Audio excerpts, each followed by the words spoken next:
there. Welcome back to General Classical Homeschool Chats. I'm Erin, and today I'm with Amber O'Neill Johnston, and we are going to be talking about a lot of different things about her book and homeschooling teenagers and maybe even history. We'll see what all we can cram into like 30 or 45 minutes worth of conversation. Welcome, Amber. Thank you for joining me today. I'm happy to see you. Oh, thank you so much for having me. I've been wanting to do this with you ever since we met in person at a conference last year. So this is great. Yes. And I'm sad that you're not going to be at Teach Them Diligently this year. I know. I did their Round Rock, but I'm going to miss Pigeon Forge so much. I had a great time last year. Awesome.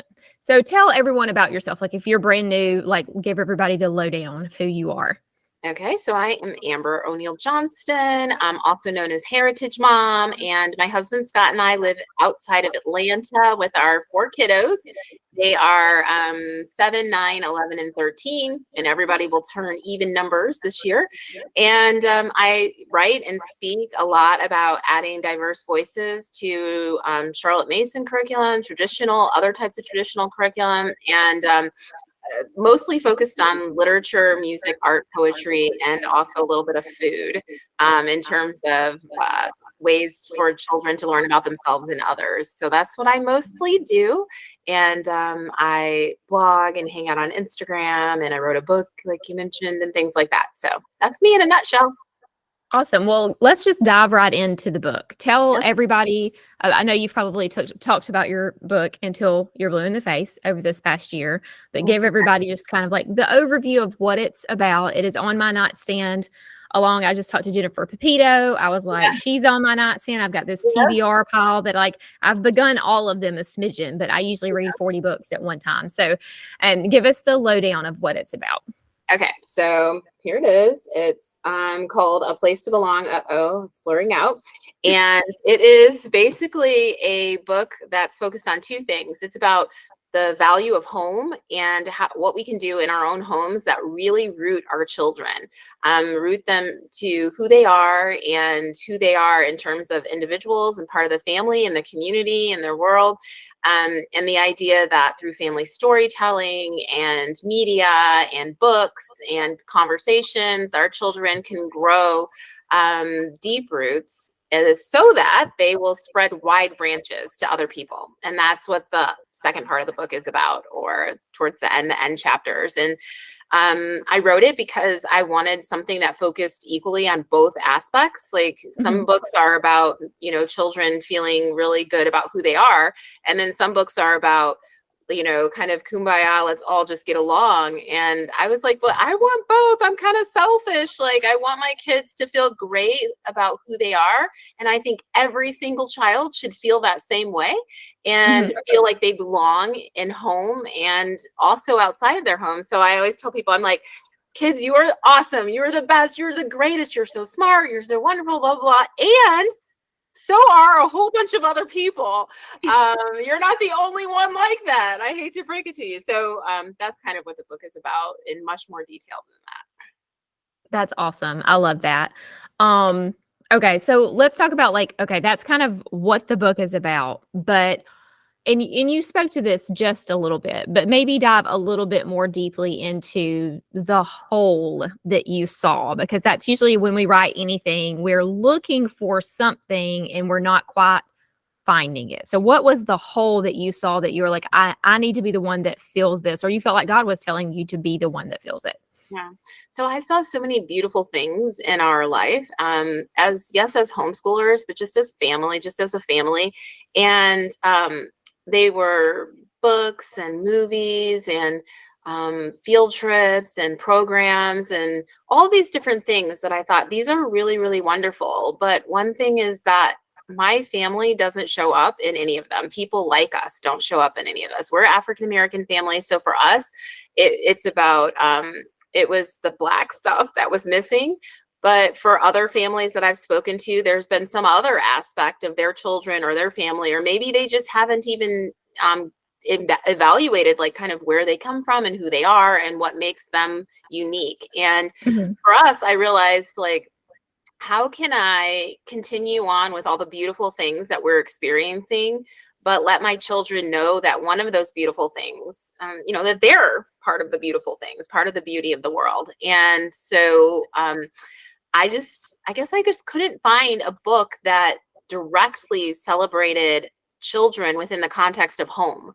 And Mhm. I thought that that was really important. Like, what are the things you do in your home that call your children to you and call your children to feel like this really strong sense of belonging? And Mhm. so in the beginning of the book, I talk about, the conversations at the dinner table and how critical those are and how important it is for your child to know that they can ask you anything, that there are no politically incorrect questions within a family. And um, I have books, three chapters on books, like a chapter on books as mirrors, a chapter on books as windows, and then a chapter on like what makes a good book anyway. And so I think our Mhm. home library is, an area where I saw a lot of opportunity, and I hadn't seen a book that entered into a book discussion in that way. So a lot of it was just, as you mentioned, me plugging holes and rooting all of the different stories around the value of home and Mhm. writing about it from that perspective. So you mentioned, and I know that you have like a full talk on this, so as books as mirrors and windows. Mhm. If someone's never heard you say that before, could you kind of explain that? Sure. So books that are mirrors are books that reflect some aspect of your child's personhood back to them. So again, for my family, we were missing books about Black people. We were reading a lot about everyone else, and not really ever reading biographies or history, historical fiction, and just plain fun, picture books and novels. We had a couple on that shelf over there, but none of them were on the shelves of like the most important books, the books we're studying for school. Mhm. So those mirrors were mirrors that reflected back to us. For some families, the mirrors may be children being raised by a grandparent, or children who live in an apartment building in an urban setting, or Mhm. it could be children with dyslexia. It could be all these different things that makes your child feel different and sometimes Mhm. alone. And reading about other people in with those same experiences helps them see that they are valued, that other people share that aspect of their story, and it Mhm. helps them to feel really seen and rooted. And then books as windows are books where your children can learn about how other people move through the world, how they experience things, to kind of get a little glimpse into someone else's life and how they experience life. And I think those two together create a really rich experience. I love the idea that windows are mirrors and mirrors are windows, that it's not like each child should read a separate set of books necessarily than another child because of who they are, but rather each child will interpret that book and view that book through a different lens because of who they are. So I liked Mhm. that.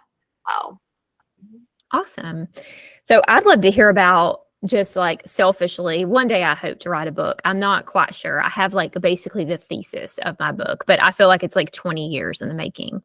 But what was that process like for you? Kind of like emotionally, like the permission that you had. Did you have to give yourself like permission to write the book? Because I know with writing curriculum, it was like, am I being prideful? Like, who am I to think Mhm. that I could, because to me, like an author of a book, like a printed thing, like I boohooed with the first time I ever held my printed like curriculum. And I mean, it was self-published. So I can't imagine what it must be like to like actually have someone publish your book and get to hold that in your hand. So what was that whole journey like for you? So writing the book was a complete roller coaster. In the beginning, I was very excited. I knew I always wanted to write a book, but I thought it would be old, when my kids were older, out of the house, and I had the story to tell.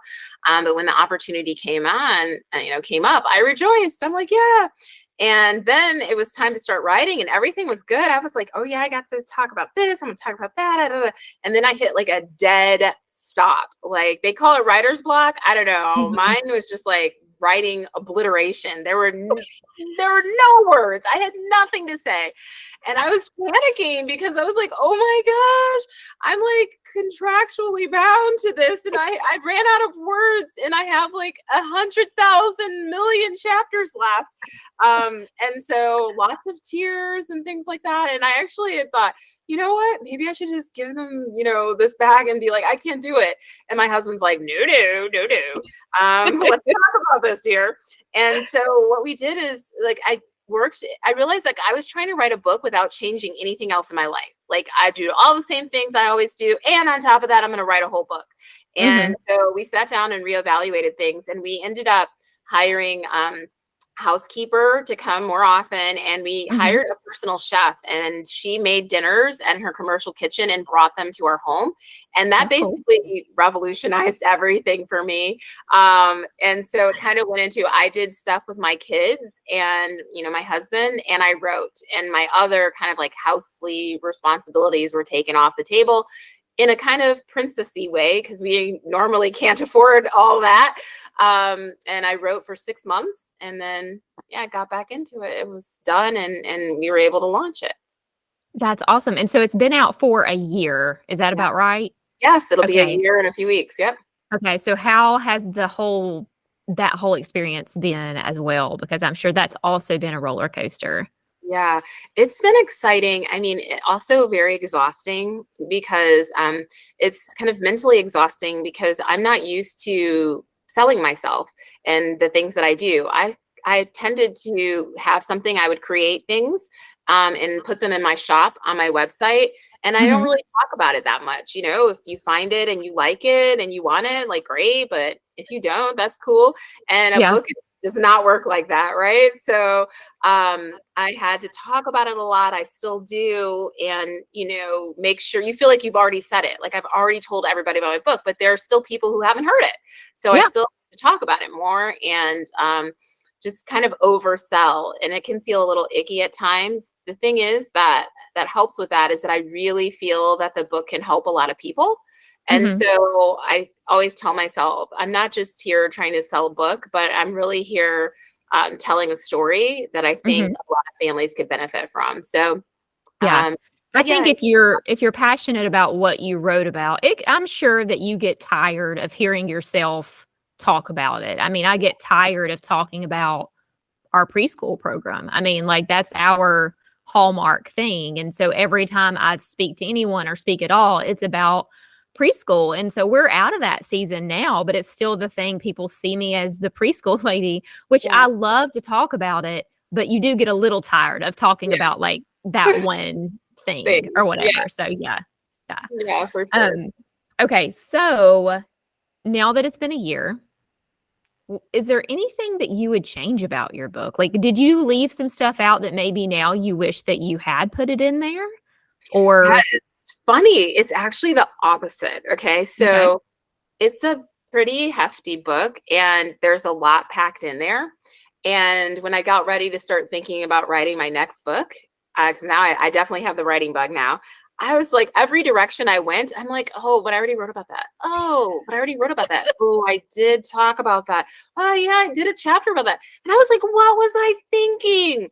I was like, I put like the whole, like, here's the whole thing, guys. This is everything I ever wanted to tell you about. It's all packed in here. And so I'm like, oh man, I should have held back. So that was kind of a little bit of it, thinking, what will I write about now? Because it's like a part memoir, part manifesto, part Mhm. guide, and it kind of Yeah. has everything in there. So that's something actually I really would change. Yeah, I'm reading Redeeming Your Time by Jordan Rayner right now, and this entire book came from one chapter of a previous book. So it's not against the rules because he had a lot more to say about I that thing. I could totally see that happening. Yeah, for Yeah. sure. Because each not maybe not every chapter, but a lot of my chapters are beefy, and I Mhm. I do have a lot more to say. And so I've kind Yeah. of been making conference talks out of some of them and things like Mhm. that. But yeah, that's a really good point. I definitely want to continue writing though. I enjoy the process, and I appreciate having work that can be done at any time, day or night, Mhm. 7 days a week, Yep. whenever I'm able to, without any kind of I guess deadline or schedule. I feel like Mhm. that works really well for this stage of life with still having children at home. Yeah, for sure. So one of your chapters in a talk that I went to of yours in Pigeon Forge last year was about world schooling. Mhm. And so it's like that's the only part I read. Like I flipped to it and I read just that part, and then I'm like, oh, this is so good. Now I've got to get back to the beginning, read the whole book. So, I think that I was like very compelled. Now we have kind of like we kind of fork like we went to a fork in the road where it was like if we keep getting farm animals, we cannot go live abroad for 3 weeks, or 4 weeks at a time. Like, so I'd made plans to like go live in Puerto Rico for a month and like, and then this, and I made a lot of plans. I was like basing some language learning around it. Like I had the plans, and then simultaneously we just kept buying animals. And so now I have like a dairy cow and like you can't do both of those. You can't be like you can't own a farm and also travel unless you're just wealthy and you can like Yes. hire farm hands or whatever. Yes. Like that is not our reality. So for now we're homesteading, but I do have visions for the future. I was very inspirational to me. And so I know during your last trip, when you guys were in Ghana for an extended time, you got really, really, really sick. So share that story. And I'm curious, has it changed how you view that idea of the world schooling and traveling with your children? Yeah, for sure. So we were kind of in the middle of a trip in the fall. It was November when I got sick. We left here in the beginning of October. This was kind of mid-November. I woke up and my neck was hurting really badly. It's hard to describe because I know everyone's like, oh, okay, your neck hurt, but just imagine just unimaginable pain. And I ended up being hospitalized there. Originally, when I went to the hospital, they told me they needed to admit me. And I said no, because I was there alone with my children. Scott wasn't with us. He had been in Europe with us and he flew back to the States and we flew on to Africa. So I didn't have anyone to stay with my kids, so I couldn't be admitted. And then the next day, my sister flew into town. Scott couldn't come because he didn't have a visa. She was already planning to come visit us and had a visa.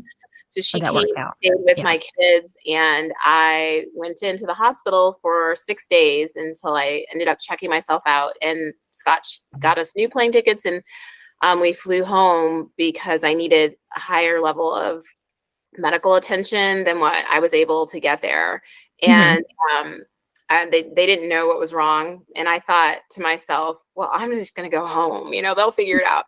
And then I got to the US and they were like, we don't know. You have arthritis. Here, go to physical therapy. I was like, really? Because if people with arthritis felt like this, we'd have a big problem on our hands in this country. Yeah. I feel like I'm being killed. And so I don't see how that's arthritis, but who am I? So I started doing all of that and the pain just got worse and worse. And ultimately, I ended up going to a different doctor for a second opinion. And she pursued the case more aggressively. And within 48 hours, I had a diagnosis and it was life-threatening at that point. So they called me and said that they got the results. I had, contracted a foodborne illness in Ghana.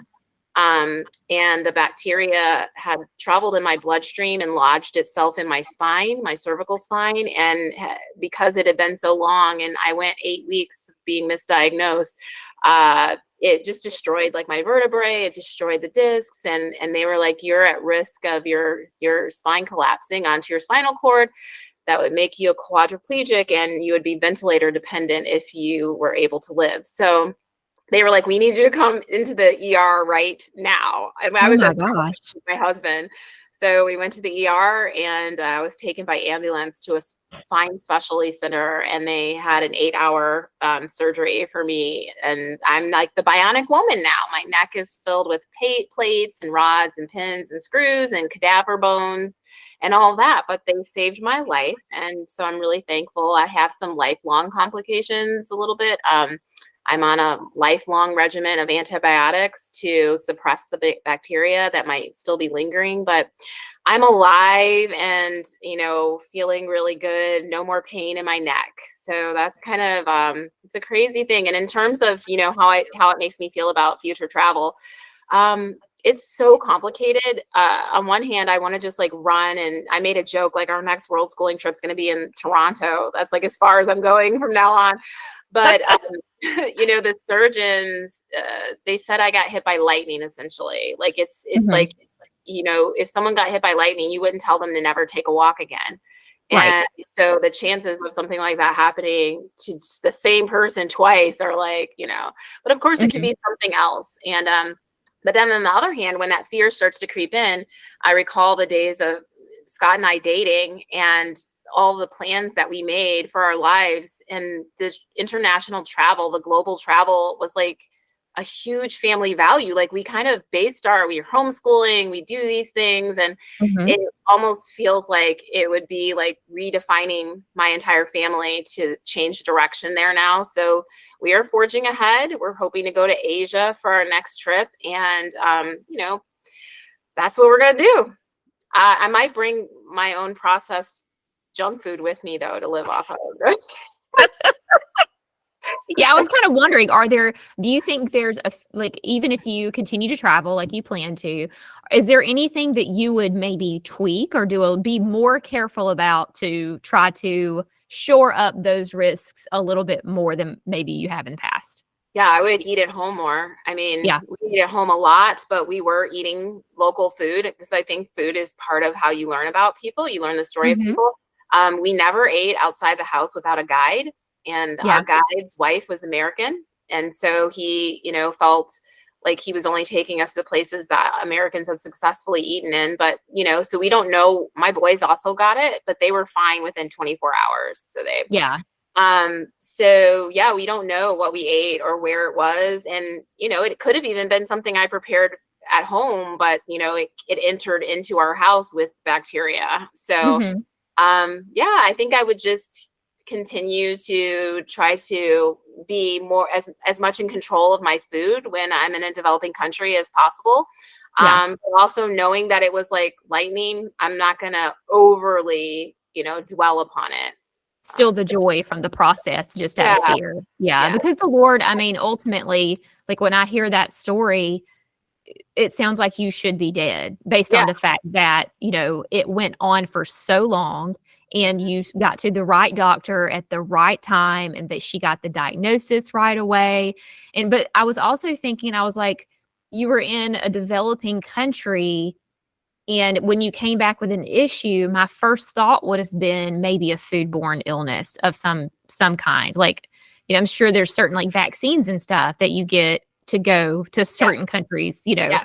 so those things would have been prevented. So like my first thought would have been foodborne Well, they of knew some I sort. had an infection. That I'd picked up something. I think it just shows, it highlights, in my lack of humility. I really felt like, oh, I need that U.S. medical system. That's going to save me. But part of the issue we have here, everything's siloed. So I had an Mhm. infectious disease doctor who recognized that I'd had an infection of some sort. They didn't know what. Yeah. And then I had an orthopedic doctor who I'm like, my neck.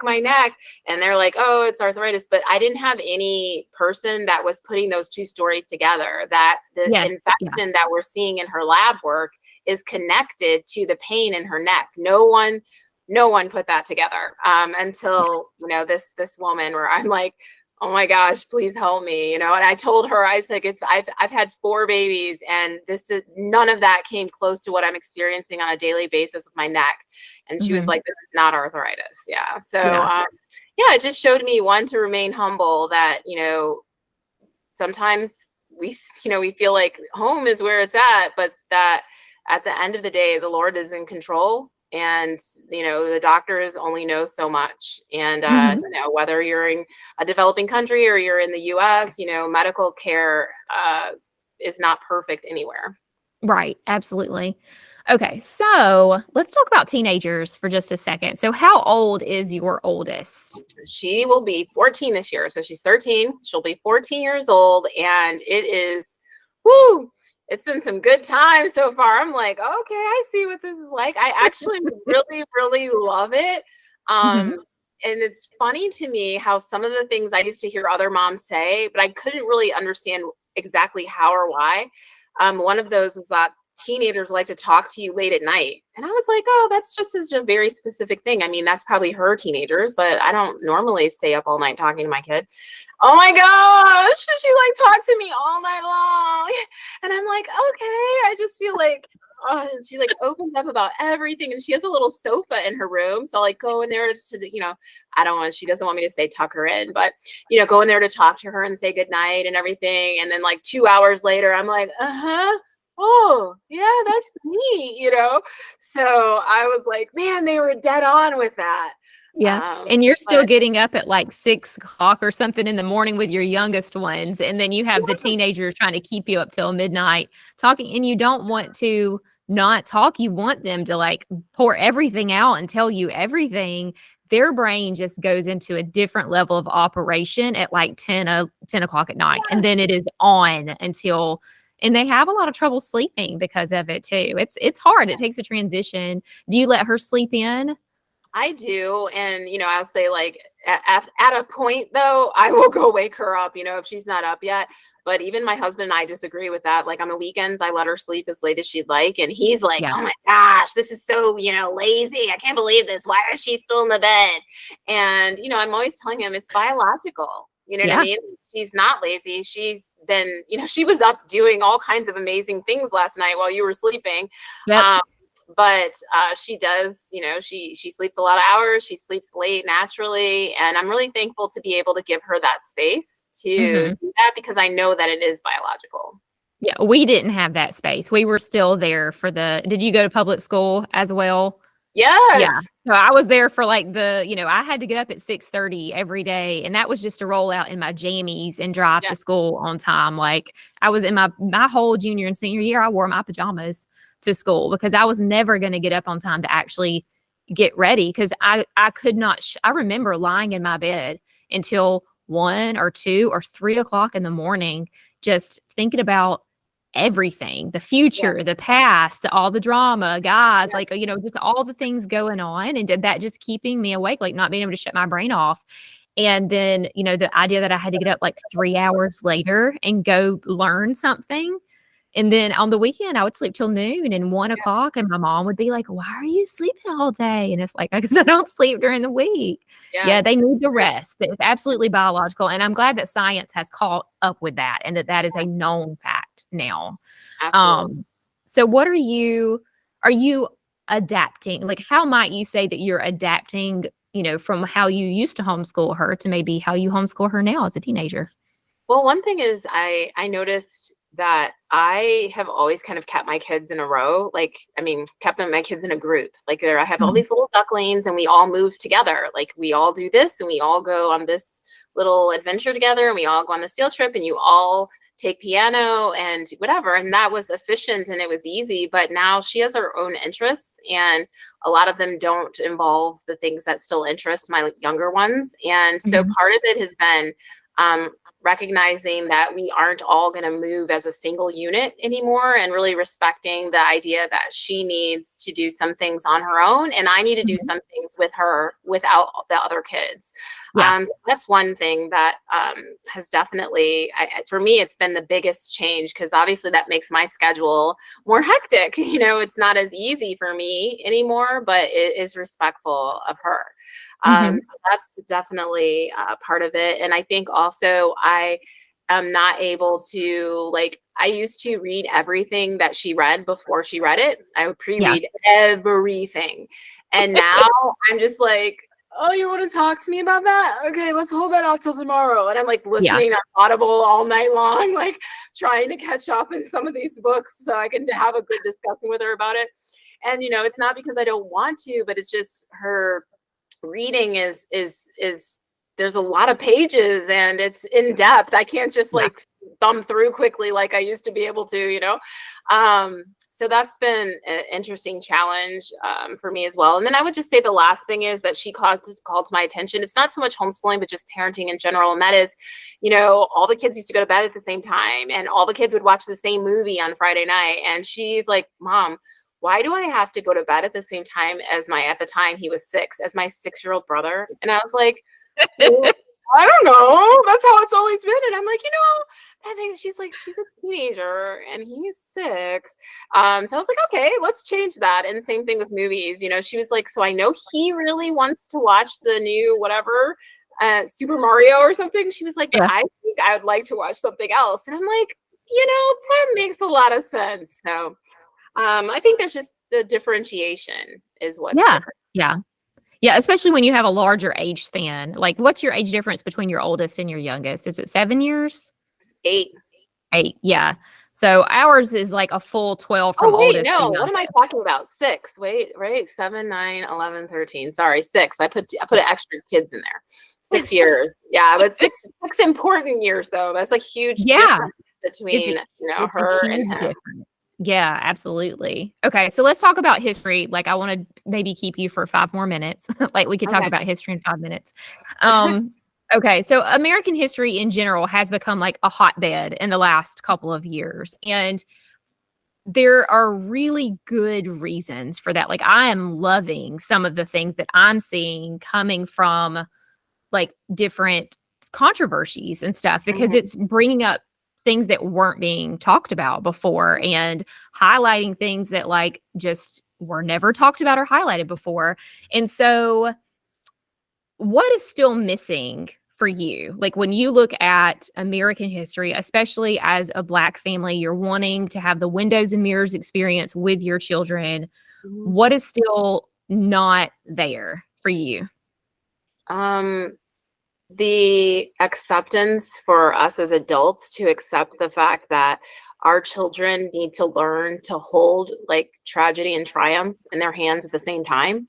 And it seems like there are, you know, groups of people who are like, well, we need to make all of these people look like demons. And then there are people like, no, we need to make all these people look like heroes. And I was like, what if we just make all those people be the people that they were, which is that they did some pretty phenomenal things.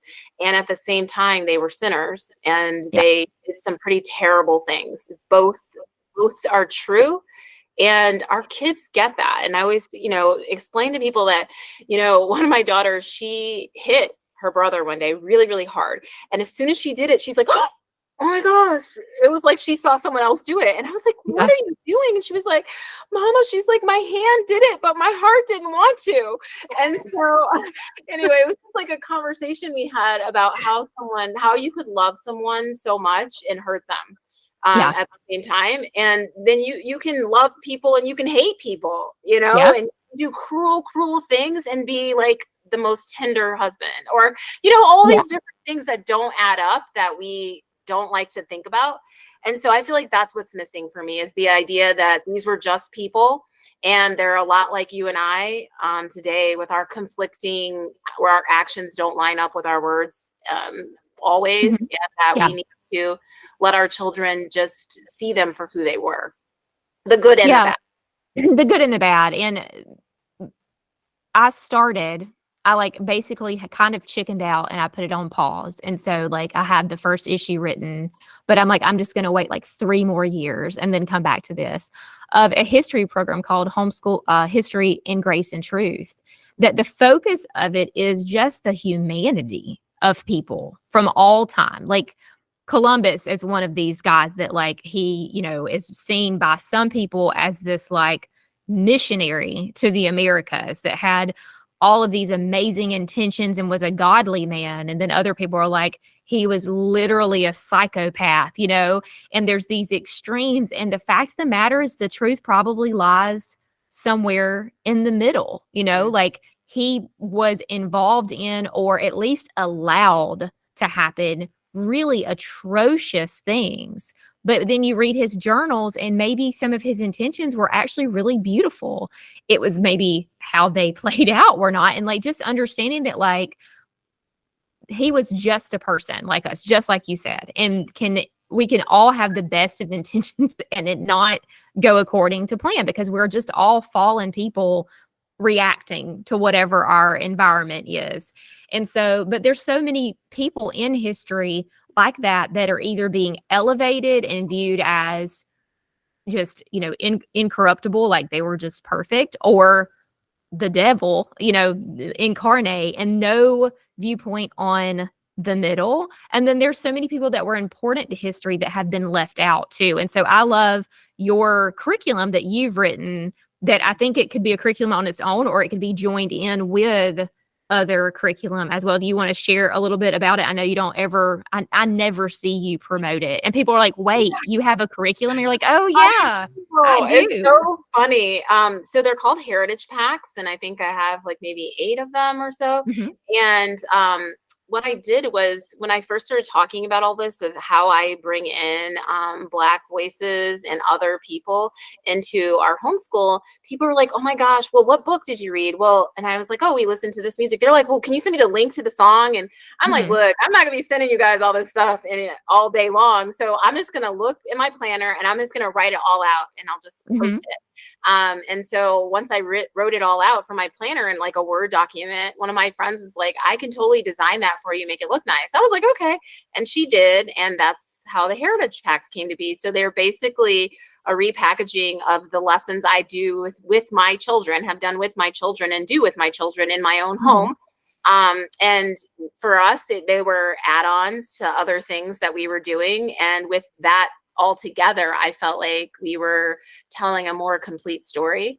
And some people, like you said, use them all, on their own. So I have things like, you spend a whole year on civil rights, a whole year on the Harlem Renaissance, or a Mhm. whole year learning about modern day Africa and geography and the stories of today's children there. And Mhm. just different age groups, a whole year on folk tales, fairy tales, and fantasy, featuring Black characters. So I think it's a fun and interesting way. They have video links and poetry and other stuff like that that really help bring our stories to light in an interesting way.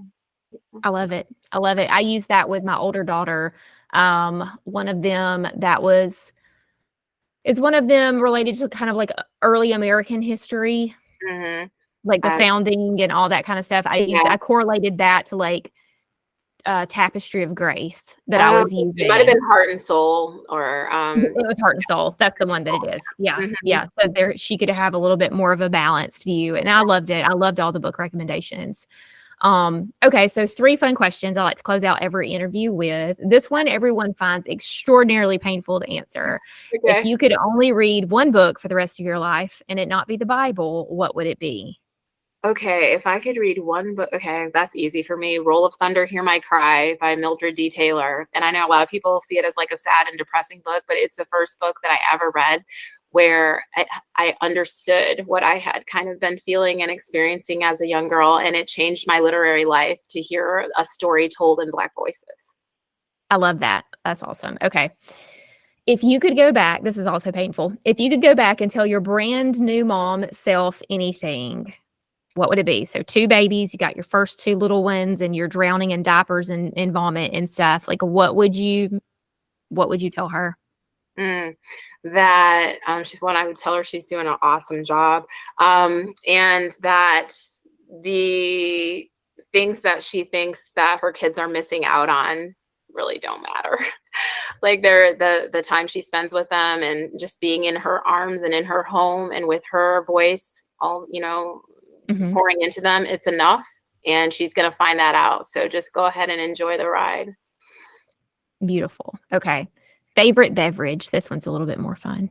Oh, this is easy. Chai tea latte, extra hot with soy milk from Starbucks. But, like, I wish that I wanna take my Starbucks and go sit in, like, an independent, little cute coffee shop, but they can Yeah. never do my chai right. So I wanna drink it somewhere else, but I wanna Yeah. have Starbucks in my cup. I've never tried it with soy, but I do like that one otherwise. I'm just a cow milk drinker through And and I through. So normally am too. The soy is a vanilla soy, so it's just adding more sugar. gotcha. A little bit more flavor. Yeah. Yeah. Okay.